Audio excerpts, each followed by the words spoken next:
Bonsoir, mes frères et sœurs, je vous salue tous par le nom tout-puissant de Yeshua Mashiach. Adonai, Elohim, le lion de Juda, le rocher, le roc. Il est tout. Il est tout pour moi, il est tout pour toi. Toi qui as eu cette occasion de partager avec moi le message de dimanche soir suite à ce qu'on a eu à l'église. Je sais que tu étais là, tu as écouté, Dieu t'a béni par rapport à ce qui est passé à l'église. Et comme d'habitude, chaque dimanche, nous avons quelques minutes, 10 minutes plus, que nous partageons la parole de l'Éternel. Je me présente encore si vous tombez pour la première fois avec cette image. Je m'appelle Apôtre Dieudonné Mabiala. Bienvenue. Je suis élève, je ne suis pas maître, je suis élève de Christ, Yeshua Mashiach. Que je viens pour vous annoncer la bonne nouvelle, la parole de Dieu qui est la vérité, rien que la vérité, qui blesse le méchant, mais qui fait du bien à ceux qui l'entendent et ceux qui cherchent la face de l'Éternel. La suite de ce que nous avons appris aujourd'hui à l'église, l'Éternel nous a parlé sur les Écritures des Philippiens, chapitre 3, de 1 jusqu'à 5. Et là, je vais prendre 6 à 10. Que l'Éternel nous dit clairement qu'on doit faire très attention avec des faux serviteurs, fausses servantes de Dieu, soi-disant des serviteurs de Dieu, des prophètes, ou peu importe des hachis, des généraux, ils ont des grades. Ce sont des chiens, la Bible nous dit. Ce n'est pas moi. Il nous dit de prendre garde en eux. Écoutez verset 2. Philippiens chapitre 3 verset 2, il nous dit: prenez garde aux chiens, prenez garde aux mauvais ouvriers, prenez garde aux faux circoncis qui sacrifient les enfants de Dieu aujourd'hui, qui tuent les enfants de Dieu. Les vrais serviteurs de Dieu, les vrais servants de Dieu. On les tue pourquoi? C'est parce que vous, les vrais, vous ne priez plus. Vous avez abandonné l'église. Vous avez laissé la place aux autrui, aux méchants, aux bons parleurs qui viennent vous séduire avec de belles paroles, et vous êtes là en train de dire Amen, Amen, Amen, Amen. Vous êtes remplis dans l'église. Ce n'est plus l'église, c'est l'abattoir. On est en train de tuer les enfants de Dieu tous les jours. Les enfants de Dieu sont en train de mourir. Je vous ai dit quand j'ai commencé le ministère que Dieu m'a envoyé dans le monde, que j'étais. Dieu m'a dit de quitter le monde, j'ai quitté le monde, il a dit, il y a la mort précoce, il y a la mort prématurée, il y a la mort subite, il y a de... Bien-aimé, ce qu'on est en train de vivre aujourd'hui. Et quand un frère qui quitte le monde comme ça, vous êtes là en train de dire, oh c'est la volonté de Dieu. Ce n'est pas la volonté de Dieu. Dieu ne permettra jamais son enfant quitte le monde comme un chien. Sans pitié. Je ne permettrai jamais ces choses. C'est un plan de l'ennemi qui vient à l'église corrompre le vrai, qui se taise, que lui parle, que vous allez seulement entendre lui, pas les autres, que lui. Il n'y a que lui qui fait des guérisons, il n'y a que lui qui prophétise, il n'y a que lui qui prêche bon, il n'y a que lui qui voyage. Et les autres alors? Vous ne comprenez rien. Les autres pasteurs ne peuvent pas voyager. Les autres pasteurs ne peuvent pas prophétiser. Les autres pasteurs ne peuvent pas prier pour les malades qui sont guéris. Il n'y a que lui. C'est son église. Ou bien c'est l'église de Dieu. Est-ce que vous comprenez ou vous ne comprenez pas? Moi, j'ai mal quand on vous appelle des moutons. J'ai la haine contre ceux qui font le mal aux enfants de Dieu. Oui! Le chien qu'on parle là, le mauvais ouvrier là, moi j'ai la haine. Comme Dieu a la haine pour eux, Dieu a la colère, Dieu est en train de le frapper. Vous allez voir des scandales, vont suivre encore. Ils vont commencer à mourir dans le chair. Dieu va commencer à le tuer dans les accidents, vous allez entendre. Ils vont commencer à partir. Dieu est en train de nettoyer. Je parle, notez bien la date, le mois et l'année. Dieu, comme je vous avais prédit de Covid, là je vous parle, c'est que Dieu va faire encore. Trop, c'est trop. On ne peut pas blasphémer le nom de Dieu comme ça, comme si Dieu n'existait pas. Non. Nous, on a quitté le monde pour venir chercher Dieu parce qu'on a entendu ces gens-là en train de prêcher. On a dit, ouais, non, c'est vrai ce qu'ils disent. Mais on vient, on rentre, maintenant on voit que non. Oh, ils ne sont pas avec nous. Ils n'ont que Dieu dans leur bouche, mais dans leur cœur, Dieu n'est pas là. Dans l'œuvre, Dieu n'est pas là. Voilà pourquoi Dieu te parle aujourd'hui. Toi, partage ce message. Ouvre les yeux à tes frères, tes sœurs. L'Éternel te parle. Pourquoi tu gardes le message? Pourquoi tu ne partages pas avec les autres? Écoutez bien, je répète encore. Ephésiens chapitre 3, verset 2. Prenez garde, mes amis, je lis au nom du Seigneur Jésus-Christ. Prenez garde aux chiens, bien écrit. Moi, wou, chien. Prenez garde, chien. Prenez garde aux mauvais ouvriers.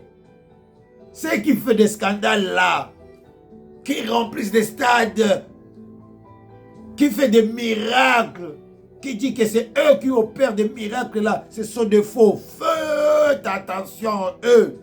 Ce sont des faux, des mauvais ouvriers. Prenez garde aux faux circoncis. Ils ne sont pas circoncis. C'est des faux. Et ils ont la puissance. Hein? Oui, quand ils parlent. Oh, la puissance, mais ce n'est pas la puissance de Dieu. Des démons. Parce qu'ils vous ferment les yeux, vous êtes inneutralisé, donc vous ne savez plus quoi dire. Vous êtes là seulement. Amen. Donc il vous commande. Vous êtes il a la télécommande. Quand il appuie Amen, vous dites Amen. Quand il dit, vous allez donner, comme vous allez donner. Quand il dit, vous sortez, vous sortez. Vous n'avez rien à dire. C'est ces ouvriers-là qu'on appelle, ce pas des serviteurs de Dieu, c'est mauvais ouvriers. Verset 6. Quand les ailes prescrites, l'Église irréprochable à l'égard de la justice de la loi. Comment vous voyez ces choses? Ils ont des ailes.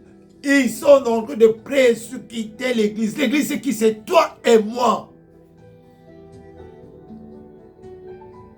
Tu aimes bien suivre de ces gens-là qui ont des... Je n'ai pas dit que non, un enfant de Dieu ne sera pas béni. Non, nous sommes bénis parce que notre Père, il est riche, il est tout. Donc nous devons avoir l'argent, tout, mais pas avoir l'orgueil. Si tu as l'argent, mais qu'est-ce que tu as conçu pour Dieu, pour la nation? L'école, l'hôpital, l'orphelinat, rien. Tu parles de tes millions, tu parles de tes trucs, tu voyages, toi et ta femme et tes enfants. Mais à l'église, il y a des orphelins, il y a des veuves, il y a des enfants pauvres que tu peux faire venir en Europe et étudier bien. En Amérique, je ne sais pas où, vous ne le faites pas. Vous nous parlez des millions. va à l'enfer. Je dis, va à l'enfer. Avec l'argent d'autrui que tu es en train de prendre des enfants de Dieu, tu es en train de détruire leur vie. Et toi, tu t'enrichis, voyager avec tes enfants, avec ta femme, avec mais les autres pasteurs, les autres mamans qu'ils ont battu avec toi, et ils restent toujours pauvres. Maudit que tu es. Verset 8. Et même, je regarde toutes choses comme une perte à cause de l'excellence de la connaissance. Moi, quand je regarde toutes ces choses que j'avais, que j'ai perdues, avec la connaissance que j'ai aujourd'hui, je dis non, mais attends, mais qu'est-ce que j'ai perdu? J'ai rien perdu, regarde-moi. J'ai rien perdu. C'est que ça. Il y a 14 ans. Ouais. Il y a 14 ans que j'ai acheté ça.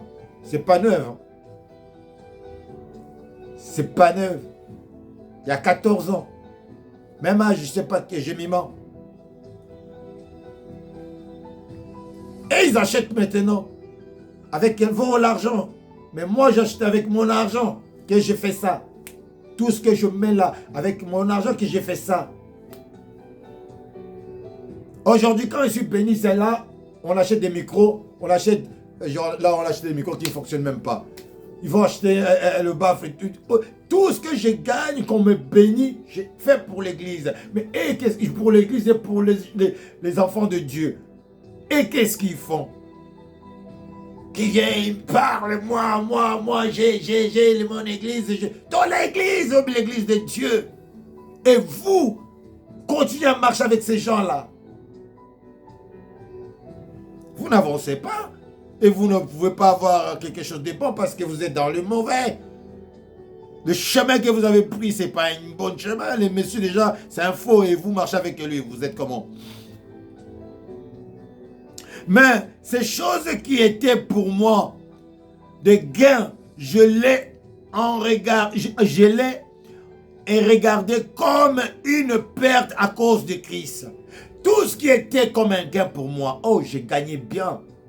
Sécurité, j'ai géré des boîtes de nuit, des concerts, bodyguard, garde-corps, quand les ministres, les gens riches, ils venaient ici, je travaillais avec eux, j'assurais leur sécurité, où j'envoyais mes gars, je protégeais les gens qui avaient des dettes, j'allais chercher des dettes des gens, j'ai tout fait, j'ai gagné de l'argent, facile.